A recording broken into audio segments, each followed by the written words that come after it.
Buenas tardes, hermanos. Dios les bendiga.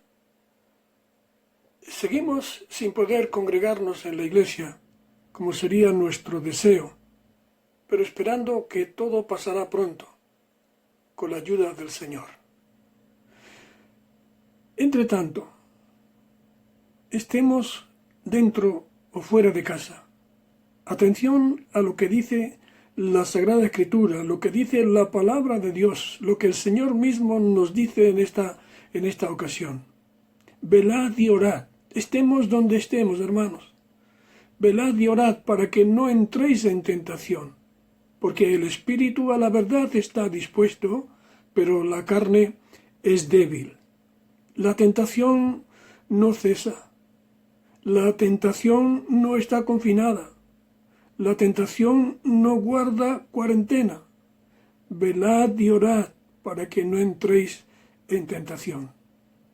El pensamiento de esta tarde está basado en el versículo 15 del capítulo 1 de Santiago, pero para recordar el contexto anterior, los versículos 13 y 14, a los que ya hemos meditado en otras ocasiones, veamos lo que la Sagrada Escritura dice. Cuando alguno es tentado, no diga que es tentado de parte de Dios, porque Dios no puede ser tentado por el mal, ni Él tienta a nadie, sino que cada uno es tentado cuando de su propia concupiscencia es atraído y seducido. Entonces, este es nuestro versículo en el día de hoy, entonces la concupiscencia después que ha concebido da a luz el pecado, y el pecado, siendo consumado, da a luz la muerte. Ya hemos visto, y acabamos de leerlo de nuevo, hemos visto que la tentación nunca proviene de Dios, nunca procede de Él, porque lo insistimos de nuevo, Dios no puede ser tentado por el mal, ni Él tienta a nadie. Son los deseos y los impulsos nuestros, los deseos y los impulsos que hay dentro de nuestro ser, de nuestro interior, los que nos hacen pecar. Por eso fallamos y pecamos, es decir, por eso cuando pecamos y fallamos, no culpemos a nadie de eso, porque vienen de nuestro interior. Recuerda lo que sucedió en el caso de la tentación de Eva. Vio la mujer que el árbol era bueno para comer, lo miró, lo vio, que era agradable a los ojos y árbol codiciable, y termina diciendo, tomó del fruto y comió. Es cuando la vista, cuando el pensamiento se detiene en algo que no es lícito, cuando la mente comienza a trabajar, comienza a maquinar, y eso es lo que conduce al ser humano a la tentación que termina en el pecado.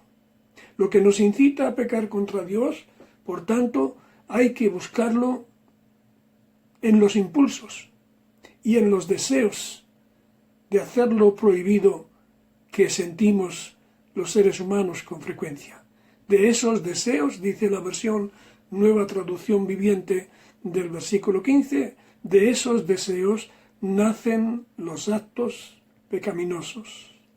Así que el pecado no es algo casual, el pecado no es algo impensado, el pecado no es algo fortuito, el pecado es fruto de un proceso que comienza con un deseo generalmente inconfesable y luego acaba en una expresión dañina, en un acto reprobable y vergonzoso. Dice Santiago que si retenemos en la mente los deseos ilícitos, si mantenemos en la mente los deseos ilícitos, terminaremos desobedeciendo a Dios y pecando contra Él, porque la concupiscencia, que es una palabra que no se utiliza actualmente, pero que viene a traducirse como el deseo pecaminoso, la concupiscencia es un deseo pecaminoso después que ha concebido, da a luz el pecado.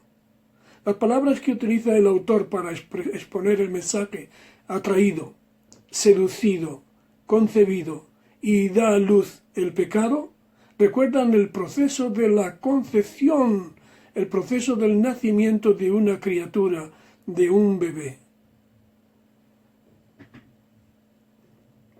Dice John MacArthur: Santiago personifica la tentación mostrando que siempre sigue un patrón, que siempre sigue una secuencia similar. Es decir, esta es la lección para mí, esta es la lección para nosotros, que si no quiero hacer o decir algo indebido, debo evitar por todos los medios que los malos pensamientos, que los malos deseos, que los sentimientos negativos se queden en mi mente.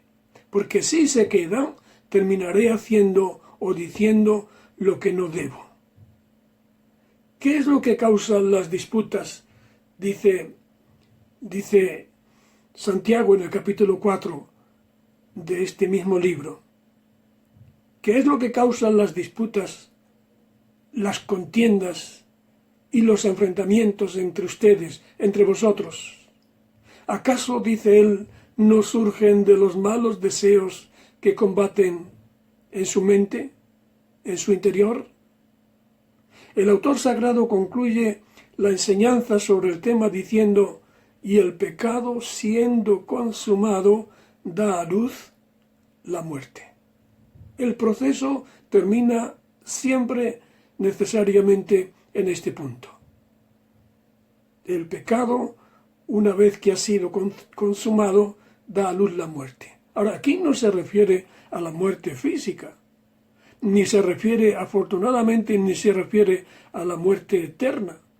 Aquí se refiere a la muerte espiritual, aquella separación que el pecado produce de nuestro Dios, de nuestro Señor, de nuestro Padre Celestial. Es lo que nos separa de Él cuando pecamos en la vida presente. Dios sigue siendo omnisciente, sigue siendo omnipresente, sigue siendo omnipotente, pero hay una barrera. Existe un muro insalvable que nos separa de Él. Como el Señor dijo, como el Señor dijo en una ocasión al desconcertado pueblo de Israel. El pueblo de Israel llevaba tiempo clamando al Señor, suplicando su ayuda y su bendición, pero éstas no llegaban.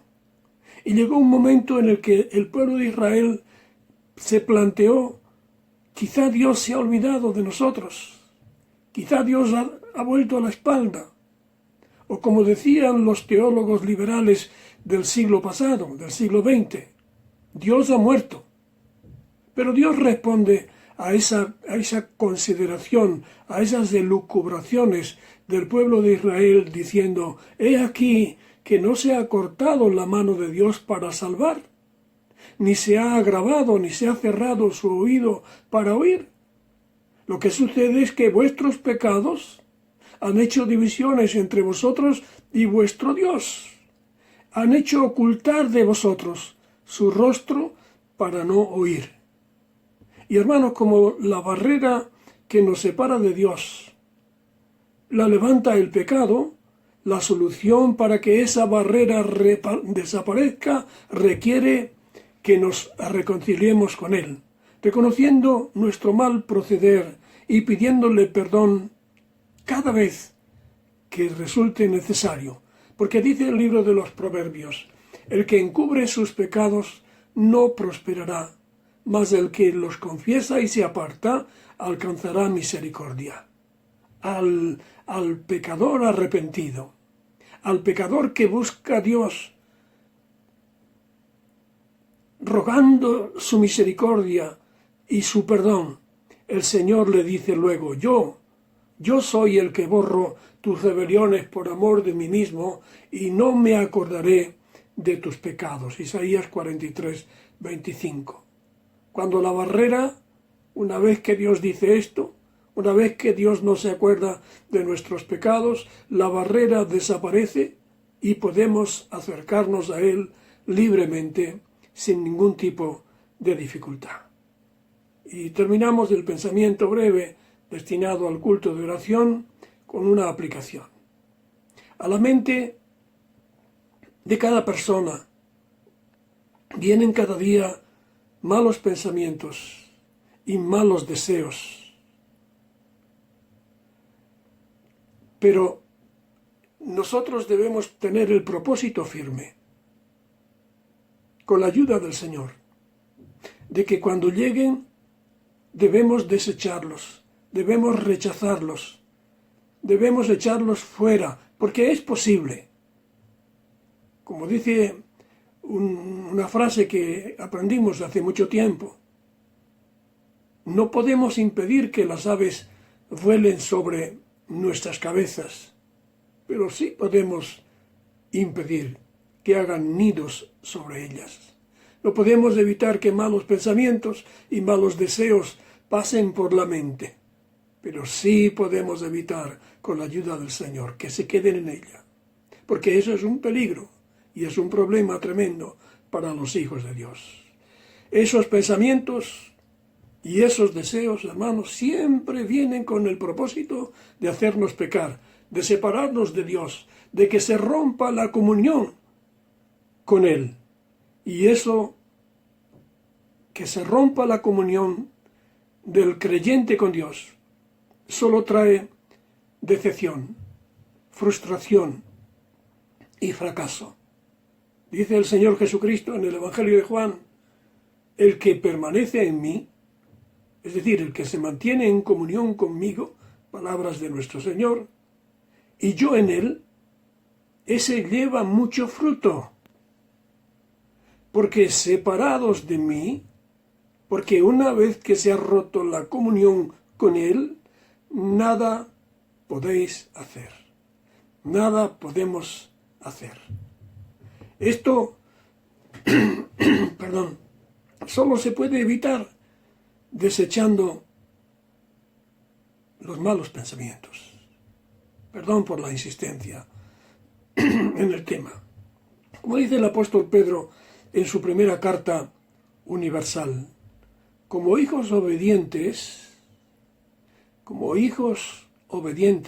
no os conforméis a los deseos que antes teníais estando en vuestra ignorancia. Ya no nos está permitido pensar de la misma manera que pensábamos cuando estábamos en el mundo, cuando no habíamos conocido la verdad, cuando no habíamos conocido la luz.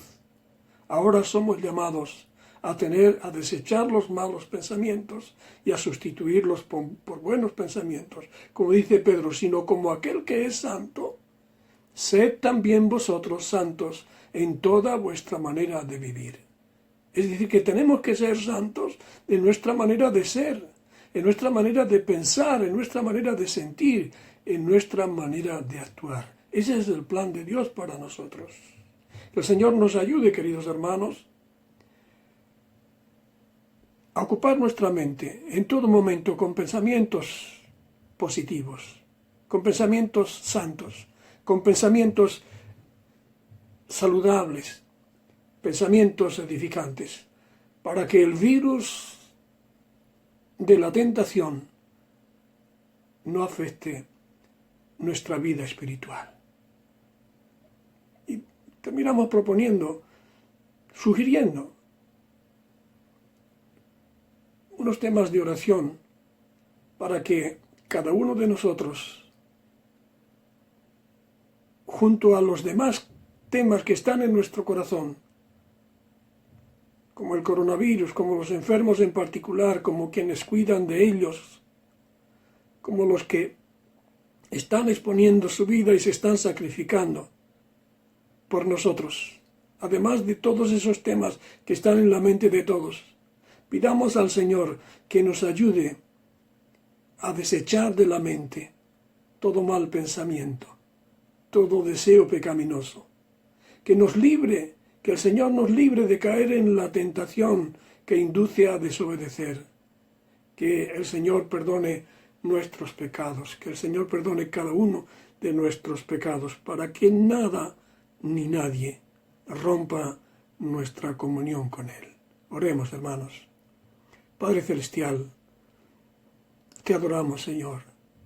Te damos gracias por tu infinita bondad, por el cuidado que tienes de nosotros, porque diariamente nos estás orientando, nos estás enseñando, nos estás guiando y corrigiendo para evitar que suframos, Señor, para evitar que hagamos lo que trae consecuencias negativas y desastrosas a nuestra vida.